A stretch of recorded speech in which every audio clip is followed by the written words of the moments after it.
fabbrica abbandonata, ma farò delle ricerche per voi, vi farò sapere come si chiama e vi racconterò la storia. Esplorazione improvvisata, quindi adesso seguitemi. Benvenuti alla fabbrica della morte, così chiamata per l'ingente quantità di rifiuti tossici che produceva e che sono ancora presenti nell'area. Quindi sono stata un incosciente ad entrare qua dentro, ignara di tutti i rifiuti tossici che ci sono in giro. In origine era una fabbrica che si occupava di trasformare gli scarti dei pomodori in mangimi ed è rimasta attiva fino agli anni '80, per poi cadere in uno stato di totale abbandono ed essere soprannominata dagli abitanti del luogo la nuova Chernobyl, per il motivo che ho appena accennato.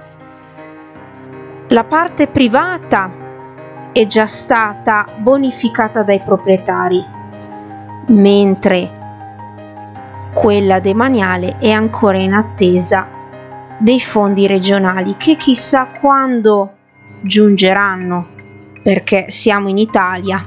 Ecco, ho inquadrato prima il nome di questa fabbrica. Starà a voi verificare la veridicità di quanto ho appena detto. Ci vuole solo un po' di pazienza a cercare sul web le informazioni, ma si trova tutto. Intanto, esplorando queste mura, mi viene un grande senso di nostalgia per quel boom lavorativo che era presente negli anni passati e che ora non c'è più.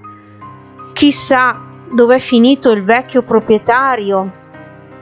Si sarà trasferito all'estero, avrà trasferito la manodopera in altri paesi dove gli stipendi sono decisamente più bassi, è andato in pensione o è deceduto o magari chi lo sa. Intanto guardate, sono impressionanti questi silos e tutte queste macerie,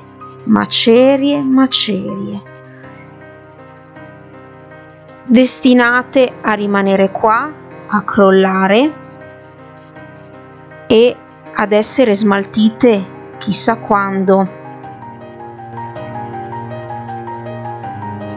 L'esplorazione in questa fabbrica abbandonata, caratterizzata dal caminetto un po' sbilenco, è terminata. Speriamo vi sia piaciuta, quindi io e il Pink Fluffy Unicorn vi salutiamo. Iscrivetevi al mio gruppo Facebook Urbex for Passion e seguitemi su Facebook e Instagram. Alla prossima esplorazione, sempre con le macchine in strada!